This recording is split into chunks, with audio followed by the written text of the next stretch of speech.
जय हिंद दोस्तों। मैं नवीन मेहता। मैं अपने यूट्यूब चैनल पे आपका वेलकम करता हूँ। फ्रेंड्स, इस वीडियो में हम लोग डिस्कस करेंगे कि क्या पशुपति पारस जी के पार्टी का एमपी जो है वो घर वापसी के लिए तय कर लिया है और घर वापसी के लिए तय किया है। उनका जो है मुहूर्त भी बन गया है। जैसा कि मैं एक दिन पहले वीडियो बनाया था और उसमें कहा था कि चिराग पासवान जी का ग्रोथ जो है बिहार में बढ़ता जा रहा है और उनका पब्लिक ऑडियंस भी है। जहाँ भी पब्लिक मीटिंग करते हैं वहाँ पे उनका ऑडियंस जो है भीड़ों का जमा होता है और फिर वो ऑडियंस जो जमा होते हैं उनका वोटिंग में जो है कन्वर्ट भी करा रहे हैं। मीन्स बहुत ऐसे नेता होते हैं जिनके पब्लिक मीटिंग में बहुत से भीड़ होते हैं लेकिन वोटिंग में कन्वर्ट नहीं करा पाते। जैसे आप उदाहरण दे सकते हैं वो राहुल गांधी जी का। ये जो है इनके अब वोटिंग के में कन्वर्ट नहीं करा पाते हैं, लेकिन इनका पब्लिक मीटिंग होता है वहां पे भीड़ बहुत ज्यादा होती है। अब ये भीड़ जो है या तो पैसे से पार्टी लेके खर्च करके बुलाती है या फिर इनको जब सुनने आती है तो इनके सुनने के बाद पब्लिक डाइवर्ट हो जाती है इनके बातों से और इनके बातों को या तो समझ नहीं पाती है या फिर पब्लिक जो चाहती है वो ये बोलते नहीं। तो ऐसी बातें होती है। तो इस तरह से उनको जो है राहुल गांधी अपने पब्लिक में जो है पब्लिक मीटिंग जो होती है मीन्स जहाँ पे वो जन संबोधन करते हैं वहां पे जो पब्लिक जमा होती है उनको वोट में कन्वर्ट नहीं करा पाते। लेकिन यही उल्टा अगर आप देखें तो चिराग पासवान जी का जो अभी बैकग्राउंड चल रहा है पीछे 2 साल से और उनका अगर देखते हैं तो वो जो है जहाँ भीड़ जमा करवाते करते हैं यानी वहाँ पे जहाँ पे पब्लिक मीटिंग करते हैं वहाँ पे पब्लिक असेंबल होता है। वो असेंबल पब्लिक जो है वोटिंग में भी कन्वर्ट होता है। तो इसको देख के अभी पारस जी का जो पार्टी है और यह पार्टी ऑलरेडी जो है एलजेपी से टूट के बनी थी जो पासवान जी की पार्टी थी। और ये टूटने में या टूटने का एक गेम जो है शायद नीतीश कुमार के द्वारा ही किया गया था, जैसा अभी हर जगह बातें चल रही है। अब जो है जो एमपी है वो जो है अभी कंफ्यूजन में बहुत समय से चल रहे थे कि मेरा डायरेक्ट नेता जो डायरेक्शन लेस हो गया। मीन्स इसका कोई जो है कोई उद्देश्य नहीं रहा है। केवल पार्टी किसी के कहने पे और किसी के हेल्प से पार्टी राम पासवान जी के मरने के बाद जो चिराग पासवान जी का के नाम होना था या होता या वो उसके उत्तराधिकारी होते उनको पार्ट तोड़ने में सक्सेस कर गए। और वो तोड़ के जो है जो एमपी इनके साथ है जो सोच के आए उस चीज को जो है एमपी अब सब समझ नहीं पा रहे हैं कि हमारा जो है जो उद्देश्य था टूटने का वो उद्देश्य तो पूरा कंप्लीट हुआ नहीं, तो हम बेकार टूट गए। और जैसा कि आप देखेंगे कि पारस जी का जो है कोई जनाधार अब उतना नहीं रहा है। हालांकि जिस समय में रामविलास पासवान जी थे तो उसमें रामविलास पासवान जी के छत्रछाया में वो पॉलिटिक्स कर लेते थे और अपना नाम भी कमाया। लेकिन जब से रामविलास पासवान जी का डेथ हुआ है तब से जो है ये पारस जी अलग हुए तो इनका पॉलिटिकल जो डेवलपमेंट होना चाहिए बिहार में बेसिकली जो यहाँ से ये जिस कम्युनिटी के बारे में जाने जाते हैं जिस समुदाय से ये जाने जाते हैं उस समुदाय में इनका जो नाम होना चाहिए और उस समुदाय के लिए कुछ करना चाहिए। जैसा कि अभी चिराग पासवान इस चीज में सक्सेस हो रहे हैं। तो इसी को देखते हुए और कुछ समय पहले आपने देखा होगा कि जो है प्रकाश जी का जो पार्टी है उनका जो राष्ट्रीय प्रवक्ता थे उन्होंने भी आरोप लगा के इस्तीफा दिया और गंभीर आरोप लगाया। तो ये सब लेके तो आरोप एक व्यक्ति लगाया है तो दूसरा अथवा जरूर न जरूर हम में से निश्चित है उसके पार्टी में कुछ ना कुछ चल रहा होगा। तो इसी का अभी इम्पैक्ट देखने को मिल रहा है कि जो पारस पासवान जी का जो पार्टी में एमपी थे अब वो पारस पासवान जी से खुश नहीं है। मीन्स पशुपति पारस जी जो है उससे खुश नहीं है वो। और वो अब जो है अपना और ये समझते हैं कि अगर ये ऐसी स्थिति रहेगी और अगर बीजेपी और हम का जब एनडीए में जो है 2024 में इलेक्शन की बात होगी, अगर पशुपति पारस जी का अगर उतना अच्छा अस्तित्व नहीं रहा तो फिर उनका सीट भी मिलने में प्रॉब्लम हो जाएगा, क्योंकि अभी बीजेपी जो है छोटे छोटे पार्टी को असेंबल कर रही है बेसिकली बिहार में, और फिर 2024 का उन्होंने तैयारी शुरू कर दी है। तो अगर वो पशुपति पारस जी के साथ रहेंगे और कमजोर दिखते रहेंगे, और पशुपति पारस जी का जो सिचुएशन है कि वो डे टू डे पॉलिटिकली कमजोर हो रहे हैं, उधर चिराग पासवान जी मजबूत हो रहे हैं, तो चिराग पासवान जी के साथ अगर नहीं जाते हैं और बीजेपी जैसी चाहती है कि जो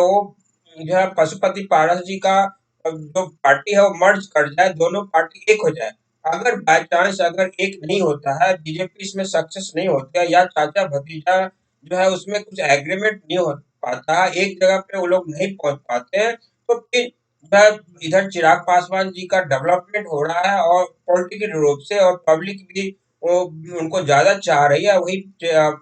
पशुपति पारस जी का डिमोशन मीन्स वहाँ डिक्रीजमेंट हो रहा है डबल सोसाइटी में, मीन्स उसके कम्युनिटी जो है, जिस कम्युनिटी से वो आते हैं, तो कहीं न कहीं सीट का जो मिलना तय होगा। वो अब जो लीडर होते हैं हायर क्लास के टॉप लीडर होते हैं, जिसके छत्र छाया में पार्टी चलती है, अगर वो ही कमजोर रहेंगे तो फिर उसके नीचे के व्यक्ति को टिकट मिलना बहुत मुश्किल हो जाएगा।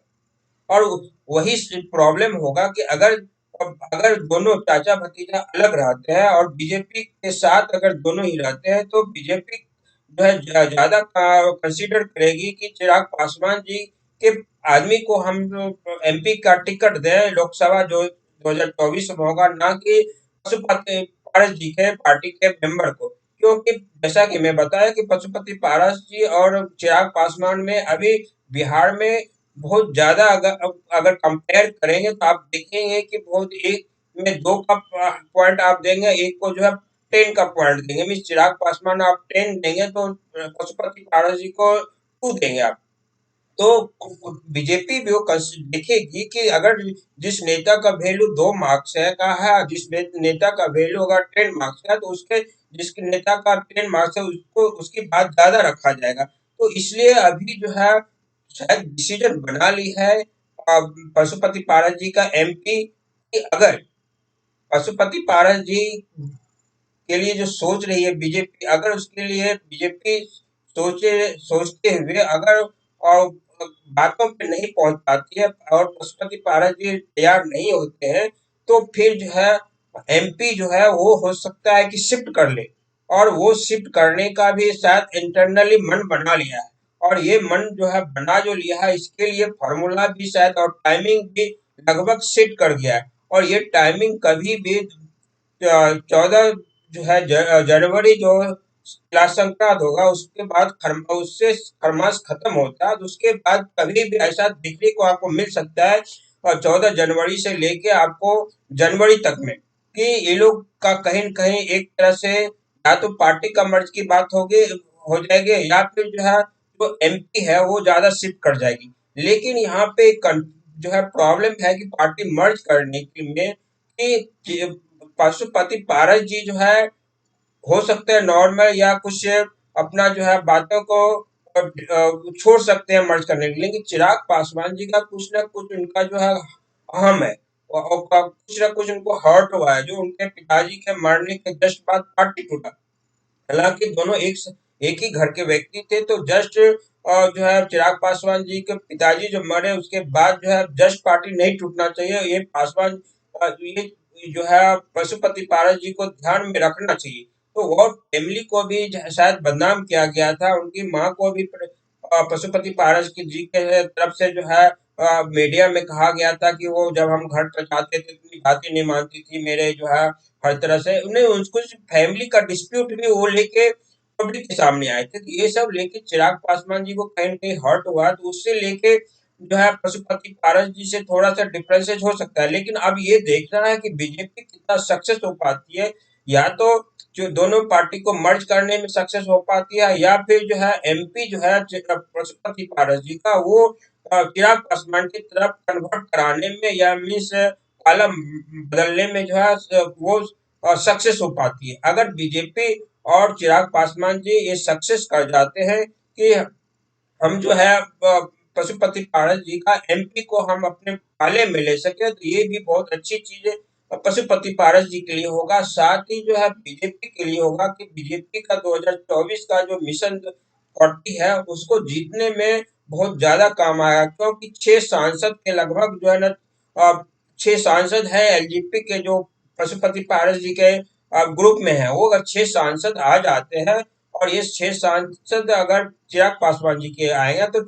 चिराग पासवान जी और ज्यादा मजबूत होंगे, और उसका कम्युनिटी का व्यक्ति जो है या समुदाय के व्यक्ति है और ज्यादा उनको उनके ऊपर विश्वास करेंगे। और अभी जैसा